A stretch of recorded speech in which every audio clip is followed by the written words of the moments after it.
Hey there everybody, it's Mike DiLisio, and at the time of filming this video, it is the beginning of the year 2026. So I thought that this would be a fantastic time to talk about some of the games that are coming out, or at least they are scheduled to come out this upcoming year of 2026. Which ones are the ones I'm most anticipating? Well, as you always will have at the beginning of the year, if you try a list like this, you're going to be missing so many of the games because you don't know about them yet. You don't know that they're coming out. So I would say that as of the beginning of the year, of the games that I've heard about that I think are more likely than not to come out in 2026, these are 10 that I want to highlight. And they're not in any kind of order. They're basically in the order that I wrote them down on my legal pad here. And so we're just going to talk about them. What I know, sometimes I know a little bit more than others. Some of these games I've even tried early versions of, and I'll make sure to mention that when we get to them. All right, first up, I've got Grendel. This is the newest game from Off the Page Games, the publisher, who is known for creating board games based off of graphic novel IPs. So the first game that they came out with was Mind Management, which I absolutely adored, and then it got me into the comic as well, which I adored. And then you had Harrow County, another situation where I loved the game. Then I got into the comic. Then they had Core of Discovery, which was based off of a graphic novel named Manifest Destiny. And now we have Grendel. And I don't know much about this novel, graphic novel, I should say, or comic book series. I don't know a whole lot about the game. I got a little bit of a sneak peek of it at Gen Con last year, where I saw a prototype in action. I didn't get to play any of it, but the designer, the publisher, kind of talked about it a little bit. Looks very interesting, an asymmetric game. Everyone's playing slightly differently, which is something that you see in a lot of their games. Off the page, it was definitely the case with Harrow County. And so this one looks really good. It has some neat kind of components where you're placing tokens into it and it'll eventually pop once a certain weight gets in there. Looks cute, that particular mechanism, but the game itself looks like it's got some area majority type of things going on as well. So Grendel, very excited about that one. Next up, we've got, I had a choice here because there are a number of games that are already announced that are coming out in 2026 from publisher Garphill Games. And, there's two of them that kind of stuck out at me right away, and I have to decide which one I'm going to go with. So I think I'm going to go with the Towers of Sifnos. This is a game that is from Shem Phillips and Sam McDonald, who has been the design team for most of their games, starting with Architects of the West Kingdom, the rest of the West Kingdom games and the South Tigris games were all co-designs. And this looks to be another banger. Looks really good. Has some area majority and some hand management going on. Also looks like there's maybe some dice going on. I don't know very much about this at all, but really that design team and that's really all I need, honestly, is those two designers. If they're involved in a game, it's going to get my interest, and hopefully I like it as much as I've liked most of their other games. All right, next up we have Founders, and this is coming from publisher This Way Games, who I know through the game Ice, and another upcoming game called Arctica, although that's not scheduled to come out this year, or else that would be on the list for sure. I played an early version of that. Founders is a legacy-style game, which I have not been too interested in legacy games here lately, although this one looks to be maybe a legacy game done in a way that maybe will be one that works for me a little bit more. Doesn't look to be quite so involved as some of the legacy games. It's a game that has some hidden roles. It's got some tile placement to it. It looks semi-abstract. I don't know whether that's the case or not, but based on what limited information I have, it looks like there's a bit of an abstract nature to it, but it looks great.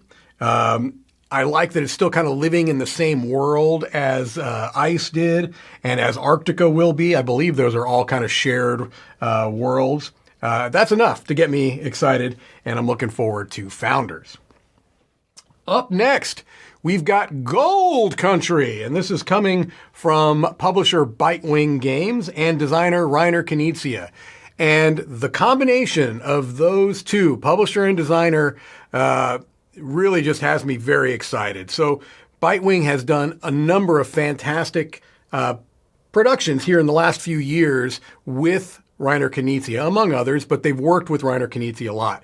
And they've done both reprints, rethemes, and new games, but even on their rethemed games, oftentimes they're making some pretty significant changes to the game to make it feel like a brand new experience. I can use Quo Vadis as an example. The original game, Quo Vadis, was remade into Zoo Vadis by Bitewing Games, and boy, did they take that game to the next level. Gold Country is a re-implementation of a game that was really largely ignored called Spectaculum. It was a circus-themed game with a bit of a stock market element to it.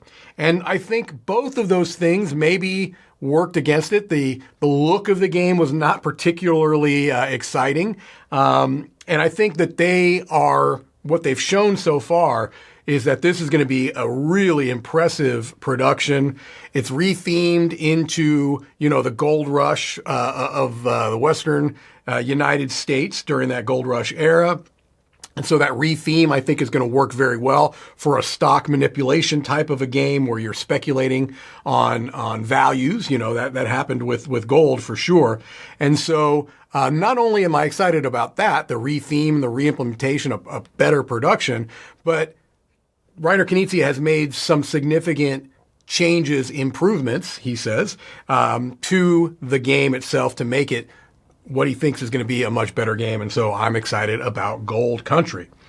Coming up next is The Game Makers from Bezier Games.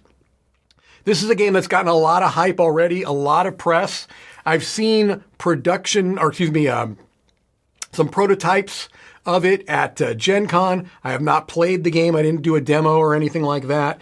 It looks like it's got a bit of a rondel thing happening, some set collection, tech trees even going on in there. But the idea behind it is that you are trying to kind of be a production board game. So it's done in partnership with Panda Manufacturing, who is, I believe, the largest board game manufacturer out there right now.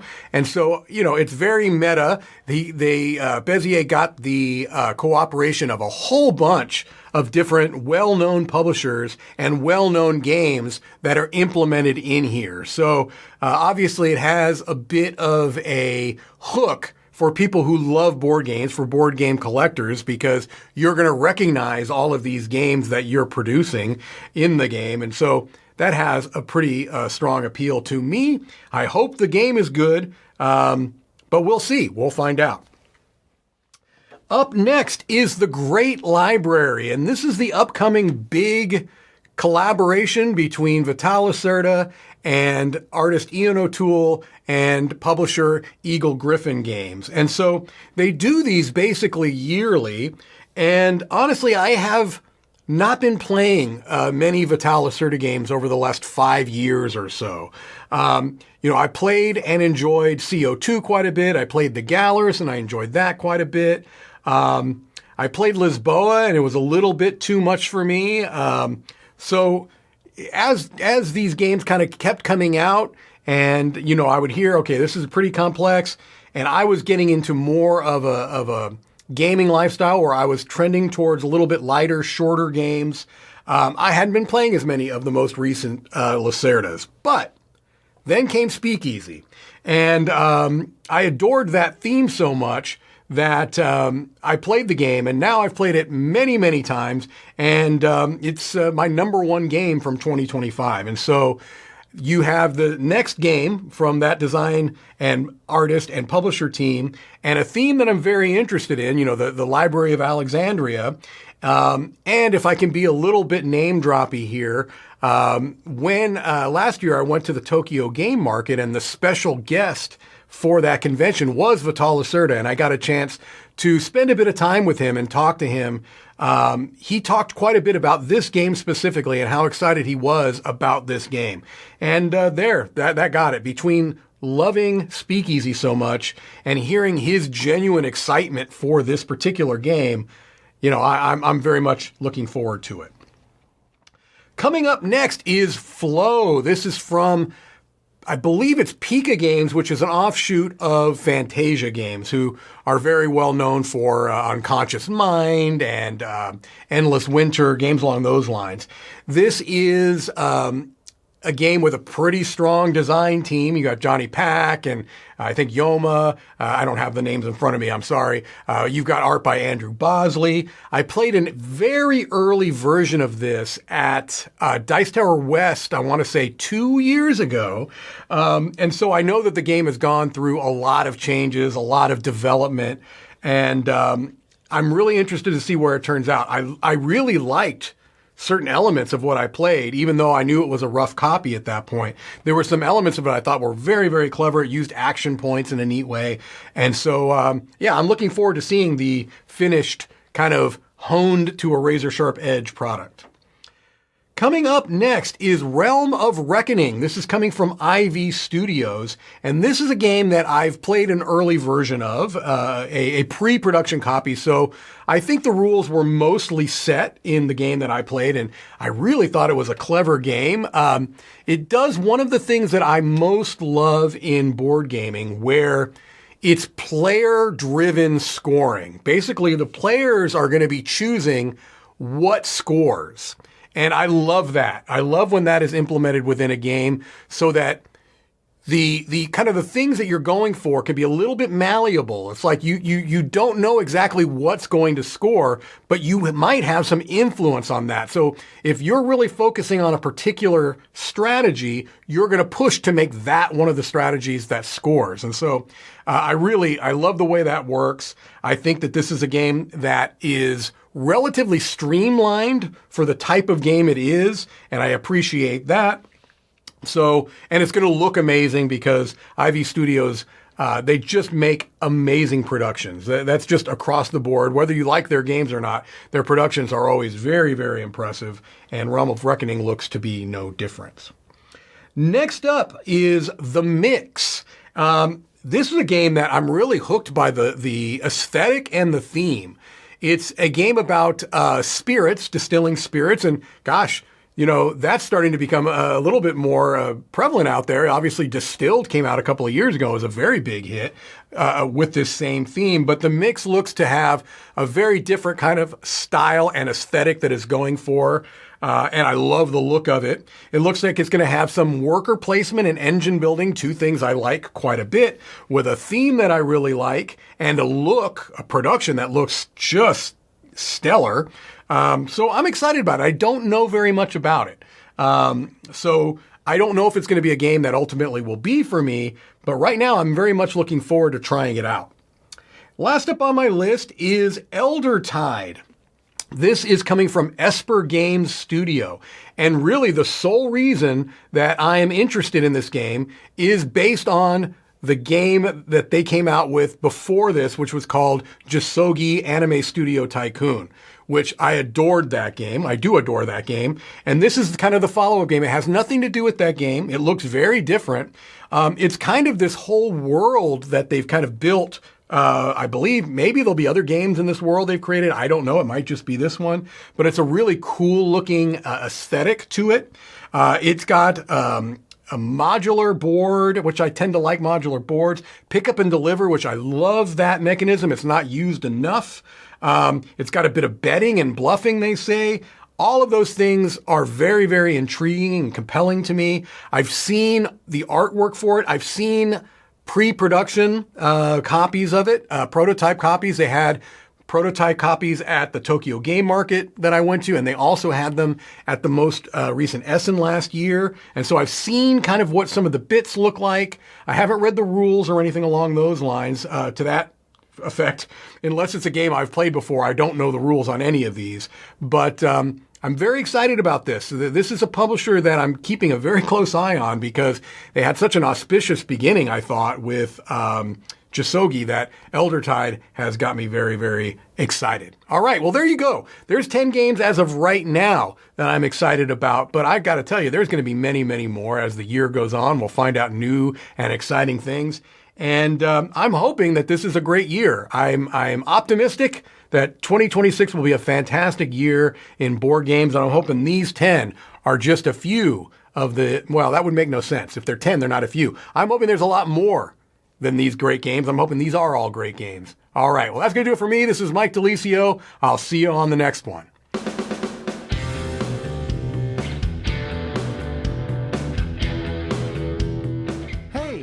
Thanks for watching another video here on the Dice Tower.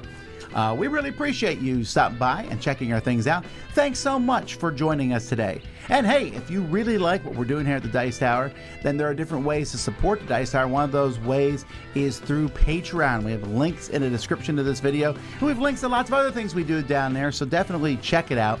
But either way, we're glad you watched us. Tell your friends about the Dice Tower.